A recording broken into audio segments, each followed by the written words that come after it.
Para, pam, para, pam, parará, parará. E aí, galerinha? Belezura? Bom, é, nosso último vídeo aí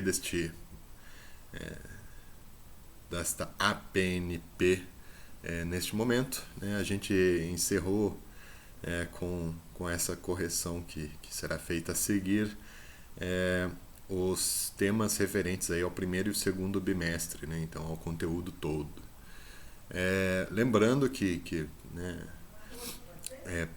uma boa parte aí desse conteúdo ainda vai ser avaliado presencialmente com o caderno barra portfólio e uma avaliação presencial que terá antes aí uma aula de revisão e assim por diante.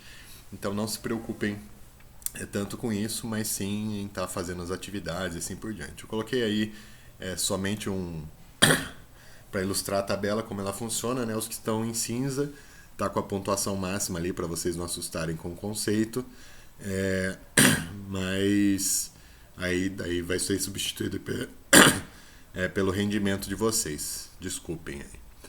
Beleza? Tá tranquilinho? É, em termos gerais aí, vocês foram bem aí nessa proposta aí de avaliação. Eu busquei fazer uma exigência do que seriam, né, conteúdo de fixação, claro, mas também a ideia de temas para a segunda fase de vestibular, como preparar e organizar as questões. Então eu vou fiz a correção pensando nisso, mas eu vou fazer um comentário aí da resolução buscando essa ideia. O que uma segunda fase de vestibular pede? Objetividade, clareza e lógica. Então, vocês têm que responder sempre com isso.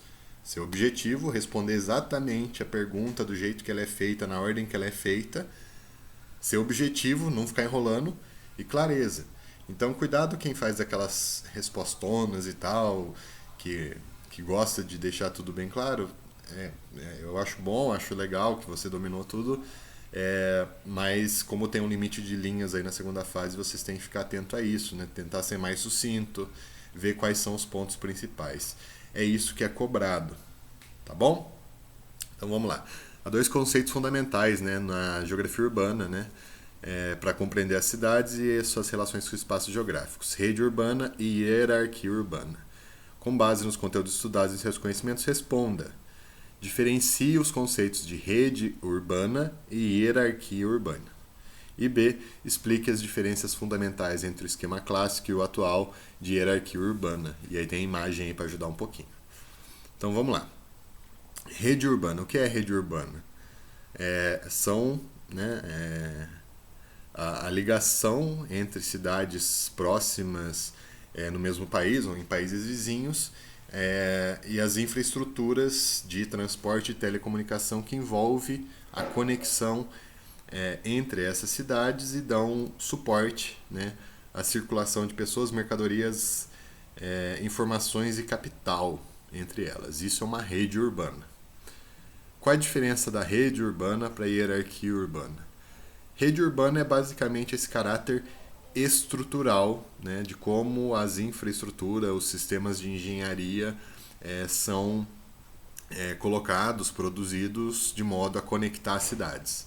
A hierarquia urbana é como essas cidades, né, pertencentes à rede dispõem de poder cultural, econômico e assim por diante, né, dentro da sua diversidade de funções, e influenciam as demais, né? Quais admitem para si, a partir de suas funções e características, o poder de mandar, né? Vamos dizer assim, né? O maior poder de decisão regional ou de centralização frente às demais. Isso é hierarquia urbana. Tranquilo diferenciar uma da outra? Beleza. Qual que é a diferença entre o esquema clássico e o esquema atual? Basicamente, o que vai diferenciar o esquema clássico do esquema atual é em que a primeira, os meios de ligação entre as cidades são principalmente meios materiais, né? Ou seja, a gente está falando em um momento em que os sistemas de transporte são os principais fatores aí de ligação entre as cidades. Então, essa hierarquia linear faz sentido. Já o esquema atual ele vai adicionar a essas infraestruturas de redes as telecomunicações, o que faz com que a relação entre a metrópole nacional e a cidade local seja possível, né? Se pensar no momento passado, né? Caso a pessoa precisasse de um produto que só tinha em São Paulo, ela teria que ir procurando da cidade local, regional e tal, até fazer essa comunicação entre uma e outra para chegar o produto até a localidade dela, né? Já no momento atual, né, onde as telecomunicações permitem um contato direto, né, onde o espaço, né, as distâncias deixam de ser fator primordial e passam a ser relativizadas pelas telecomunicações. Ó, adiantei uma resposta lá para frente. E permite um contato muito mais rápido, muito mais direto, muito mais fluido, né? Beleza? É isso aí. A diferença entre o esquema clássico e o esquema atual, basicamente, é que o desenvolvimento das infraestruturas de telecomunicação permitiu, né, um desdobramento, né, e uma dispersão dessa hierarquia de uma maneira muito mais ampla, né? Então você pode ter contato em geral com todos os núcleos aí. É colocada a vila como isolada pela dependência estrutural das telecomunicações com a cidade local, mas na verdade até mesmo isso já se torna possível em algumas vilas que detêm infraestrutura. Em Irati, por exemplo, tem a Vila dos Italianos lá, que é indo para Imbituva, que você pega a direita ali no negócio. Lá já tem fibra ótica rural, né? Então seria uma exceção aí a esse esquema. Então esse esquema em determinadas situações também tem que ser atualizado, esse esquema atual. Beleza? Seguindo, de maneira sintética, curtinha, breve e tal. Ilustre o sistema de hierarquia urbana no contexto em que vive, né? Ou seja, eu deixei até uma observação para vocês lembrarem, né? Indique cidades para cada uma das categorias. Então, seria uma lógica, né? No contexto que você vive aí no Brasil, né? Metrópole nacional, a gente pode considerar que a metrópole nacional é São Paulo, né? É o que vai concentrar bolsa de valor, boa parte dos bens culturais e tal, tem esse poder decisório de São Paulo. Eu deixei isso claro na videoaula, quem assistiu praticamente usou o mesmo exemplo. Beleza, mas vocês podem pensar em outros contextos, por exemplo, pode colocar como metrópole nacional, aí no caso Curitiba, né? Ela pode desempenhar esses papéis para algumas funções urbanas também. Metrópole regional, a gente pode colocar Ponta Grossa, né, no contexto de Irati. Cidade regional, a gente pode colocar Irati, né? Ela detém esse caráter de influência para cidades mais próximas, né? Ela é responsável, por exemplo, no centro de saúde regional, ela é a referência da região. Então é possível colocar como cidade regional. Cidade local, a gente pode colocar algumas cidades do entorno, né? Fernandes Pinheiro, Imbituva, talvez, né? É bom pensar aí, dependendo do caso, Imbituva tem uma relação maior com Ponta Grossa do que com Irati, mas pode ser citado. No contexto do IF é importante, né? Se vocês pensarem aí onde seus colegas vivem, moram e tal, e a relação que estabelece é bem tranquilo, né? Rio Azul e assim por diante tem vários exemplos de cidade local. E vila a gente pode pensar nesses distritos, né? A gente tem Engenheiro Coelho em Irati, que seria uma vila, né? Que se enquadra aí dentro dessa hierarquia. Então, basicamente, era conseguir ilustrar esse sistema de hierarquia urbana. É pegar essa foto aqui, ó, à direita, né, o esquema atual, e substituir a metrópole nacional por uma cidade e assim por diante. Só que tem que ser de maneira organizada, né? Não adianta falar São Paulo, Curitiba, São Paulo, Ponta Grossa, Irati, nananana. Não. Destaca-se como metrópole nacional a cidade de São Paulo. Pode ser considerado uma metrópole regional ou um centro regional, Curitiba. Um centro regional, Ponta Grossa, uma cidade local, Irati. Então vocês têm que estabelecer esse raciocínio de maneira escrita. Não é só falar um monte de listar um monte de cidade assim, que nem louco e tal, que daí quem respondeu todo bonitinho merece o total, e quem não, quem só jogou os nomes da cidade, aí vai ter um decréscimo aí, obviamente, na correção. Então foi esse o critério, basicamente. Ou quem viajou na batatinha e falou de outro assunto também, né? Não posso fazer nada. Mas em geral todo mundo entendeu isso de boa. Essa daqui já muita gente esqueceu do principal. O que significa afirmar para muitas pessoas que as distâncias são relativas hoje em dia? E qual é a consequência disso na urbanização atual? Por que para muitas pessoas as distâncias são relativas hoje em dia? Pelo desenvolvimento dos sistemas de telecomunicação e transportes, principalmente os sistemas de telecomunicação, que faz com que as distâncias sejam literalmente relativas. Você pode estar em contato com pessoas que estão do outro lado do mundo, do outro lado do país, simultaneamente, ou com uma pequena diferença de tempo, mas muito rápido. Por isso que ela é relativa. Não importa a distância, o contato é muito rápido. Os sistemas de transportes terem evoluídos é uma parte importante disso, né? A pessoa que detém capital consegue fazer a circulação ocorrer de maneira mais rápida, mas a telecomunicação ela tem que ser destacada, porque essa é a infraestrutura, né, que vai, no período atual, definir um novo jeito de se produzir o espaço, de se produzir a cidade. Tranquilo? Teve gente que falou só do transporte, deixou de lado a telecomunicação, e aí não tem jeito, gente. São as telecomunicações que vão garantir essa celeridade no processo. Pensem que antes das telecomunicações existirem, todo o movimento de banco, por exemplo, era feito fisicamente. Imagina, você tinha que pagar uma conta para uma empresa. Então, o dinheiro seu você tinha que ir até o banco, não tinha outro canal de atendimento.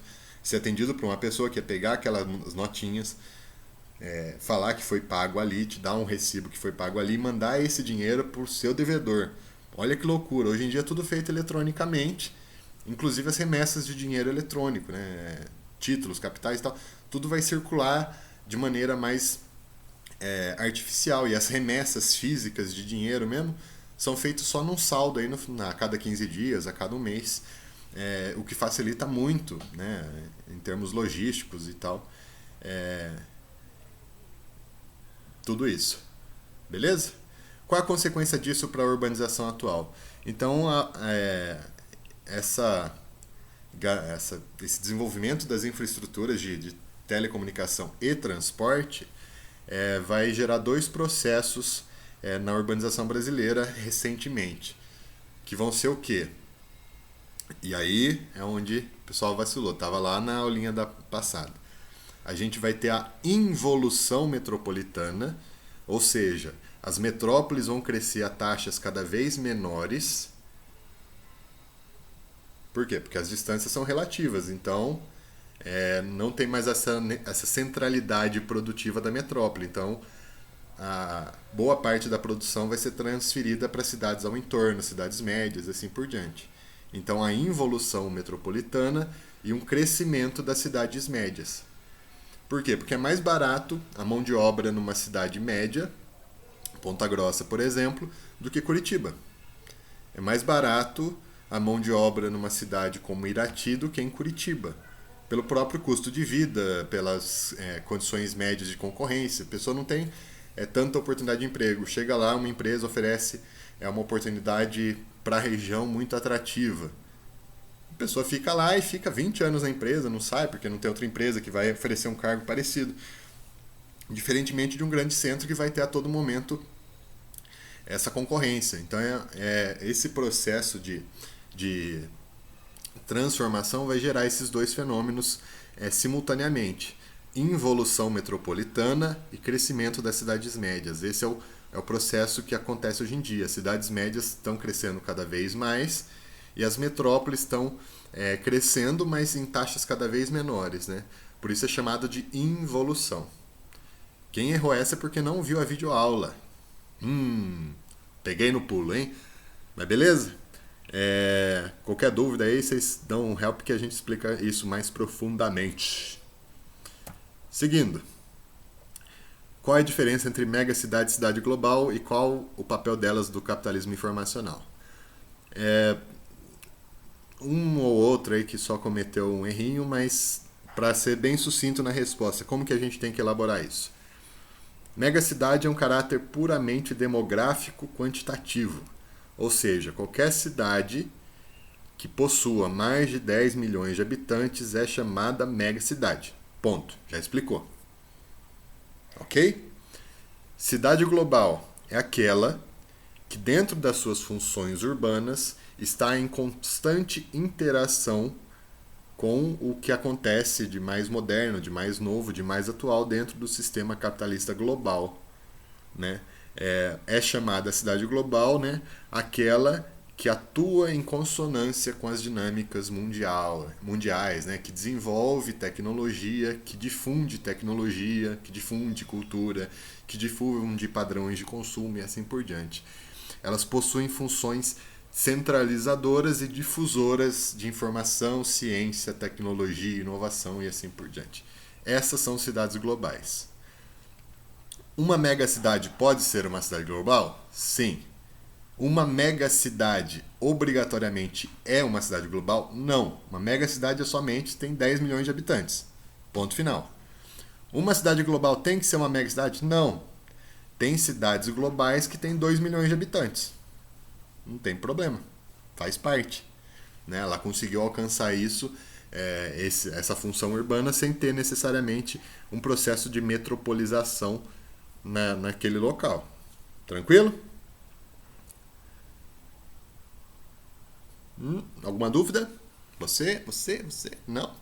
Então vamos seguindo. De que forma as desigualdades sociais se materializam nas paisagens urbanas? Aqui, boa parte das respostas está correta, mas está pobre. Como assim, Fumes? O que você está dizendo com isso?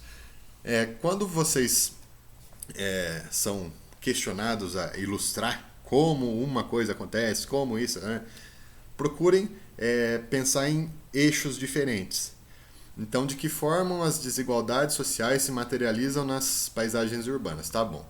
Então, a gente já sabe, né, que as desigualdades sociais vão ser apresentadas, evidenciadas pela diferença de grana entre indivíduos, entre setores da cidade. Que aspectos a gente pode observar e ilustrar isso? Então, a gente pode falar em infraestrutura e serviço público, né? Serviços de saneamento, água, esgoto, internet, etc, etc, etc. Citou um exemplo e citou uma linha, né? Infraestruturas e serviços urbanos. Outra, pela habitação, né? As estruturas das casas, tamanhos dos lotes, condições de calçamento, arborização e assim por diante. São outro ponto que pode se materializar. Qualidade ambiental, né? Ou seja, locais perigosos, margens de córregos e tal, que são locais pouco adequados à ocupação humana, de modo geral, elas vão ser destinadas a pessoas de menor renda. Né? E enquanto os locais privilegiados, em termos ambientais, que dão uma qualidade de vida melhor, que não envolvem um grande risco, vão estar associados aí a ocupações de maior renda. Então, vocês podem pegar vários exemplos e tal, mas sempre quando falar, vou ter que falar de 3 coisas, pensem em temas separados. Acesso a serviço público, acesso a uma rede de comércio, acesso às diferenças de infraestrutura, as diferenças das vias, o calçamento. Não usa o mesmo exemplo, as casas que são assim, e as condições de vida, e o terreno. Não, tenta variar o exemplo para falar, olha, eu realmente sei do que eu estou falando. Né? A gente pode destacar ambientalmente essa diferença, a gente pode destacar em serviço público essa diferença, a gente pode destacar em acesso à terra, né, em propriedade privada dessa maneira. Aí mostra que vocês realmente dominam. Se vocês batem só numa tecla, aí parece que está faltando isso. Então é essa observação que eu faço, né? As respostas não estão incorretas, mas elas estão pobres aí desses detalhes aí. Então fica essa dica, beleza? A situação das favelas no país reporta a graves problemas de desordenamento territorial. Nesse sentido, e com base no texto, aponte uma característica comum desses espaços. Subindo morros, margeando córregos ou penduradas em palafitas, as favelas fazem parte da paisagem de 1/3 dos municípios do país, abrigando mais de 10 milhões de pessoas, segundo os dados do IBGE. Uma só está certa, então qual é que está certa?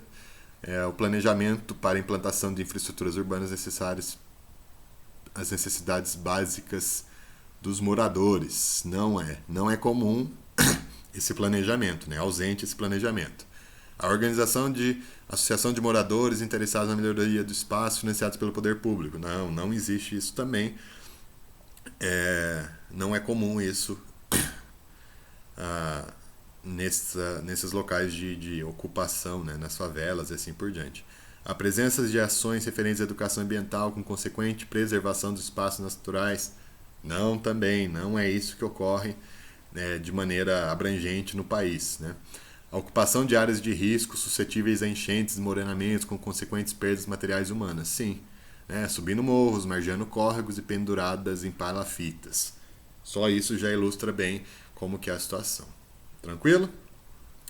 Um ou outro aí deu uma desviada, então é prestar mais atenção aí no texto, ler com calma aí que vocês não tem como errar, é só dar uma interpretadinha gostosinha aí que dá tudo certo. Tranquilo? Rede urbana antes do processo de industrialização e como ela se apresenta hoje, fazer esse diálogo, né? A rede urbana brasileira antes do processo de industrialização era fragmentada, né? Com pouca interligação entre os centros, né? Então existiam as cidades regionais, as metrópoles regionais, mas não havia ligação entre as metrópoles regionais. No processo atual, essa rede já é muito mais dispersa, embora ela se concentre ainda hoje na região litorânea e tenha maior densidade nas regiões sudeste e sul do país, né? Algumas outras regiões do país ainda apresentam uma baixa densidade na rede urbana, até mesmo pelo número menor de municípios ali, de população que ocupa esses espaços, principalmente norte e centro-oeste. Beleza? Vale lembrar, né, que quando a gente fala aí dessa rede urbana brasileira, se a gente observar com cautela, né, o mapa rodoviário brasileiro, o mapa ferroviário brasileiro, a gente vai perceber a ideia de um espaço extrovertido. É um espaço bacana e tal, legal? Não, extrovertido para fora, né? Então, a gente observa que nossas infraestruturas, elas são voltadas à exportação. Elas não são voltadas à integração do território nacional, não. Elas vão à cidade regional e vão até um porto. Chega no porto é para mandar para fora os nossos produtos, as nossas riquezas, né? Essa ideia de espaço extrovertido. O contrário disso, que seria um espaço bem ligado, né? Que é um exemplo das infraestruturas dos Estados Unidos, é um exemplo das infraestruturas da Europa, né? Onde as cidades têm uma boa ligação entre si, né? Aí são espaços introvertidos, ok? Geralmente os países que foram colônia, com exceção aos Estados Unidos, que foi uma colônia de povoamento e que teve uma política de integração nacional já no começo aí do século XIX, no Brasil, né, ex-colônia, assim como vários países latinos, assim como a maioria dos países dos continentes africano e asiático, apresenta essa característica de espaços extrovertidos, né, que organizaram suas infraestruturas para atender interesses de exportação e não de integração nacional, de desenvolvimento do mercado consumidor e assim por diante. Quando a gente estudar a industrialização brasileira, vai ficar bem claro essa vocação aí que a gente tem. Ok? Objetivos da criação das regiões metropolitanas. Teve gente que foi lá, digitou no Google, falou, não sei. E pegou essas respostas prontas, aí blindly, e aí por diante e tal, não sei o que nem sempre são respostas corretas, né? Como eu já falei para vocês, eu tenho tranquilidade com relação à cópia, porque eu acho que cada um é responsável aí pela sua aprendizagem e pela sua existência. Então, se vocês colam, copiam e tal, é vocação aí de você falar, eu não sou competente para isso, vou copiar mesmo. Então cada um vive aí com a sua mente, beleza. O problema é que isso traz situações errôneas, como foi o caso aí dessas respostas aí, em que o Brainly fez sucesso e muitas respostas vieram copiadas e tá errado como tá lá, tá? Quem foi um pouquinho mais atento, leu o material que a gente indicou aí, né, o capítulo do livro, na página 190 tem um esclarecimento, né, sobre essas regiões metropolitanas chamadas aglomerações urbanas, aí explica um pouco da legislação. Qual que é o objetivo de criação de região metropolitana? Vamos pensar, tem duas cidades. Elas vão crescendo, crescendo, crescendo, grudou uma na outra. Quando gruda uma na outra, os dois municípios aqui que fazem parte disso têm que conversar entre si, né, para que as regras entre uma coisa e outra sejam parecidas. Senão a pessoa vai de um município para o outro, muda a regra, ou não sabe que está no município ou no outro. Então ela tem como objetivo, né, unificar as ações de legislação, mas também de planejamento urbano para atender essas zonas marginais, para evitar confusões possíveis entre dois municípios. Vou citar para vocês uma confusão que até hoje é pouco solucionável aí, dessas regiões metropolitanas. O município de São Paulo adotou, né, há uns 20 anos já, um sistema de rodízio para a circulação de automóveis dentro da região central de São Paulo. Então, ou seja, cada dia da semana, segunda, terça, quarta, quinta, sexta, 2 números finais de placa são proibidos, então a pessoa não pode usar o carro na região metropolitana de São Paulo nesses dias. Só que isso, como é uma lei municipal, se aplica a quem? Ao município e a quem tem placa do município. Quem tem placa de outro município não se aplica. Só que a multa é enviada para todo mundo. E não tem base legal nenhuma essa multa. Então sempre fica uma discussão e uma insegurança jurídica em relação ao rodízio em São Paulo, que é uma polêmica muito antiga e até hoje está em discussão porque não se desenvolve. O mesmo vai valer para a velocidade, né? Tá lá numa avenida, São Paulo acha que bacana é 60. Chega em Santo André, acha que bacana é 40. Aí o cara vai, tá 60, não sei o que, atravessou o divisa é 40, radar, multa, não sei o que. Então, para evitar isso, para ter um planejamento um pouco mais fluido dessas cidades que se juntam, né, que formam essas regiões metropolitanas, é que foi elaborada essa legislação, né, para unificar os sistemas de planejamento urbano. Ela foi uma criação do Estado para organizar esses sistemas dentro das regiões metropolitanas. E tem no mundo inteiro. Todas as regiões metropolitanas vão ter uma base legal que tentam unificar os sistemas de planejamento urbano, de ocupação, de legislação, para todas falarem o mesmo idioma. Beleza? Considerando o texto abaixo, assinale a alternativa que indicam corretamente como megalópole os eixos. Quem assistiu a videoaula do Fumes, feita com tanto amor e carinho, não errou isso, porque eu falei das principais megalópolis do mundo. Quem não viu, errou, né? Deu aqueles Big Bang chute aí. Basicamente, megalópolis, né, vão ser essas conurbações enormes aí que vão envolver 2 metrópoles, né? Então vão formar essas megalópolis. As principais megalópolis no mundo vão ser a Sansan, né, São Francisco, San Diego, a Boswash, entre Boston e Washington, a Banana Azul, europeia, né, a Blue Banana, que é a grande megalópole europeia, que vai ser um corredor inteiro ali da Europa, que vai constituir, Tóquio Osaka, né, que é a megalópole japonesa, e Rio-São Paulo, que seria o outro eixo aí de megalópole aí da América Latina. A gente vai ter outros aí, mas esses aí são os principais. Então, quais desses são? Rio de Janeiro e São Paulo e Tóquio e Osaka. Boston, Chicago, se vocês olharem no mapa, tipo, não dá. É Boston, Washington, Boswash. É esse. A ideia era realmente tentar. E Reno e Ruhr são aqueles 2 rios principais da Alemanha que se unem, né, e vão desaguar no, no Mar Nórdico, né? E depois o Atlântico, assim por diante. Mas são dois rios principais de urbanização. São rios, não são cidades, né? Então, não tem nada a ver. Se qualquer vez que falar megalópole europeia, você tem que pensar banana azul. Olha que bonito. Banana azul. Blue banana. É isso. Qualquer coisa que sintetize megalópole na Europa é só essa banana azul que existe, que vai ser um grande eixo ali que vai de Milão a Londres. Né? Então pega uma faixa ali bonita. Se vocês digitarem banana azul no Google por imagem, vocês vão ver do que exatamente estou falando. Mas assistam minha videoaula que está bem mais bacana. Alright? Seguindo, né? Nos estudos sobre interações da sociedade com o meio físico, né, se consideram fatores sociais, econômicos, tecnológicos e culturais na dimensão de tempo e espaço. Então, a representação na imagem conclui-se que o que tem na imagem, né? Prédios, né?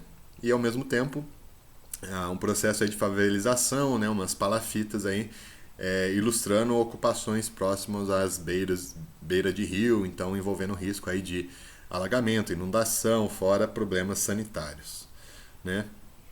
Qual está correta? Né? As formas de organização do espaço consideram a dinâmica natural das várzeas e de terra firme? Não, o pessoal está ocupando aqui em cima do rio, então não considera. Os aspectos da poluição das águas, como o depósito de resíduos sólidos, são de responsabilidade da população do entorno? Não, são de responsabilidade da população como um todo ou do poder público. O modo de vida ribeirinho apresenta resistência diante da pressão da modernização urbana? A gente vê aí que não é um módulo de vida ribeirinho. Né? Ribeirinho é a população que vive da pesca e do que o rio oferece. Né? Pelo contrário, aí mostra que é uma ocupação precária, com casas de madeiras, palafitas e assim por diante.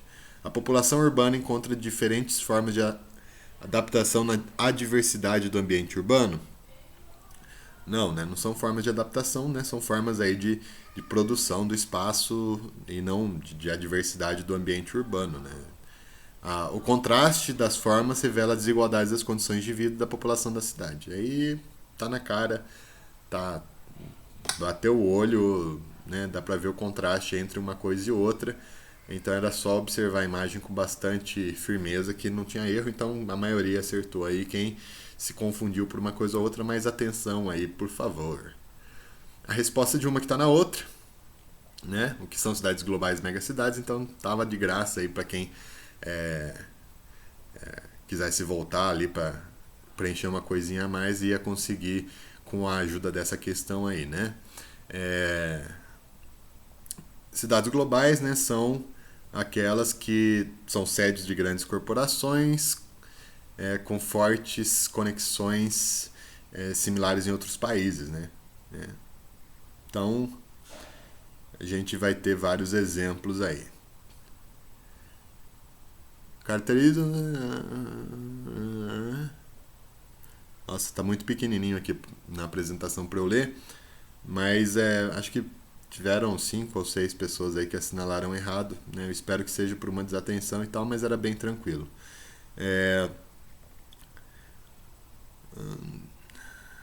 Apresentam 10 milhões de habitantes, como cidade de Xangai e cidade do México. B.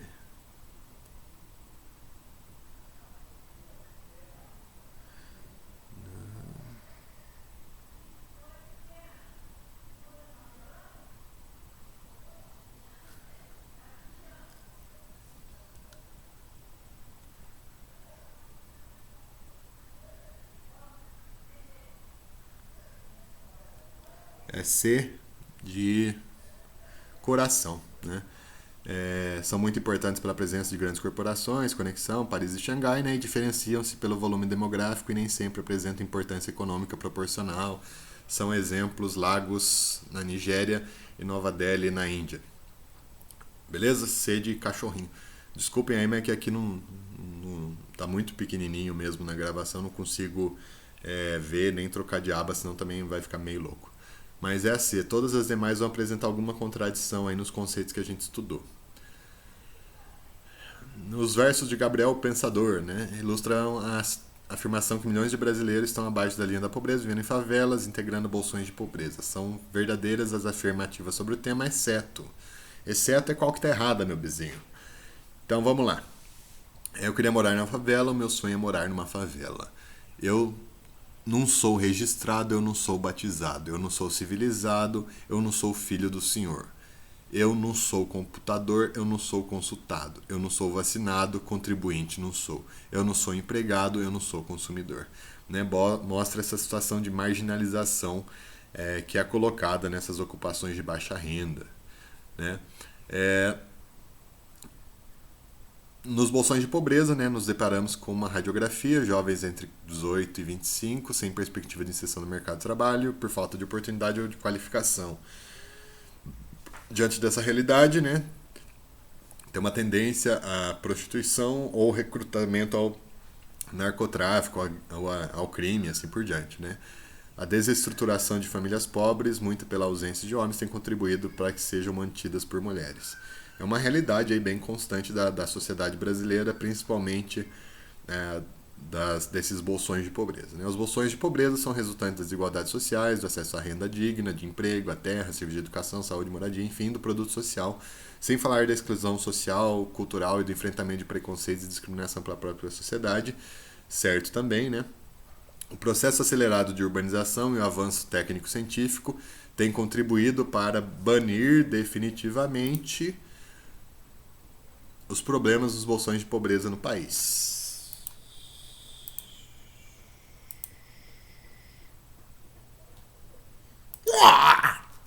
Pô, banir definitivamente, sai daí, ninja. Banir já é uma palavra muito séria, né? Tipo assim, vamos banir a pobreza, vamos acabar com a pobreza. Né? Mesmo que se tente ao máximo, não sei o que, sempre vai ficar alguma questão residual, né? Nada é totalmente, assim como nada unicamente. Então, sempre quando for extremamente restritivo, vocês são ninjifes, você já manda aquela voadora e tal, e já mata a questão. Então essa é a única que está errada, bizarramente aí destacada. Então não tem como errar, beleza? Não vou nem ler as outras aí para não alongar o vídeo, mas está tudo certinho aí. E a última com base no texto abaixo e seus conhecimentos, avalie as afirmações. O processo de industrialização que se efetivou em São Paulo a partir de meados do século XX foi indutor do processo de metropolização, a partir do qual, a partir dos anos 1950, a concentração de estrutura... Beleza, vai marcar aí como foi o processo de expansão da metrópole paulista. Tá? Não vou ler para vocês já leram isso, né? Então a gente só vai comentar aí. Qual dessas afirmações vai ter um processo parecido com a produção do espaço de São Paulo, né? A metropolização que ocorreu em São Paulo, que está acima no texto. Lê o texto, matou a questão. Né? A cidade de São Paulo, no período entre o final da Segunda Guerra Mundial e os anos 80, conheceu um processo de intensa desconcentração industrial? Não. Né? Um intenso processo de industrialização. A periferização em São Paulo cresceu em ritmo acelerado até os anos 80 e a partir daí estagnou devido à retração de investimentos na metrópole. Não estagnou.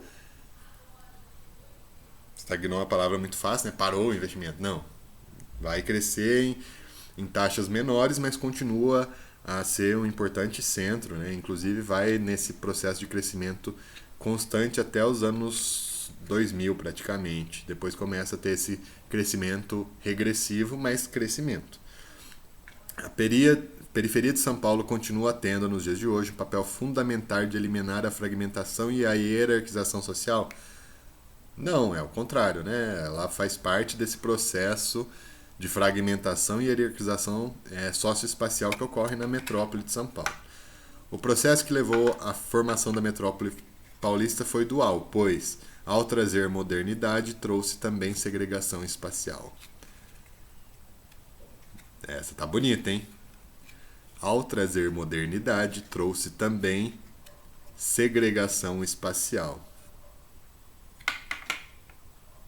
Tá certa, né? Ou seja, ao mesmo tempo que a cidade de São Paulo foi se industrializando, foi criando polos de inovação, dentro do seu contexto urbano, trouxe, né, atraiu mão de obra do país inteiro que ao chegar lá, né, sem condições nenhuma, vai se instalando onde dá, onde tem, então vai ter esse processo de favelização, de inchaço das cidades, de um planejamento desorganizado e, consequentemente, a segregação socioespacial. Né? Em São Paulo a gente vai ter pessoas bilionárias, né? Assim como pessoas abaixo da linha da pobreza vivendo lado a lado. Né? O exemplo do Morumbi e Paraisópolis. Né? Esse é um exemplo bem clássico, tem um monte de foto. Aí você fala foto Morumbi Paraisópolis, digita no Google. Vocês vão ver como é bizarro. Tipo, tá lindo lá, Morumbi, coisa de luxo, né? Do lado, uma das maiores favelas urbanas do mundo em extensão. Então, esse processo foi realmente dual. Beleza, gente? Com essa revisão aqui, a gente encerra temporariamente aí as nossas atividades não presenciais. Como eu já disse, a gente já tem os temas aí do primeiro e segundo bimestre. O professor Osmar tem o segmento dele, mas ele fez uma cirurgia, não sei se vocês foram informados, e vai ficar afastado também um tempo aí das atividades por conta da recuperação aí. Mas tá tudo bem, a gente se fala aí de vez em quando, mas como ele tá na cama, em repouso, tomando um monte de remédio, aí fica bem inadequado a produção aí de aulas e tal. Mas assim que der, ele já vai estar aí de volta com a gente. Beleza, gente?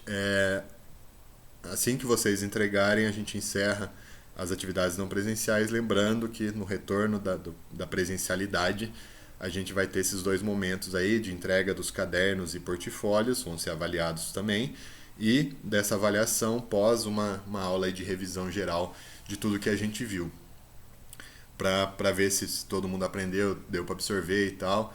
E vamos também, quem não conseguiu aí, tá com alguma dificuldade de infraestrutura e tal e não conseguiu acompanhar, a gente vai estudar os mecanismos de recuperação para cada um. Então não fiquem preocupados a isso.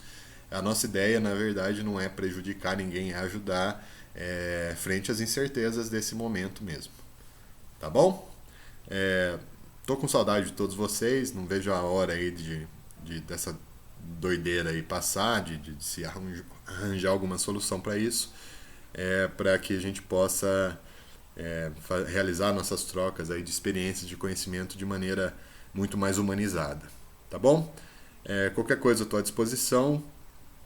Então me acessem aí o WhatsApp, no Classroom, onde vocês quiserem que a gente vai conversando. Beleza? Um beijão a todos e até logo!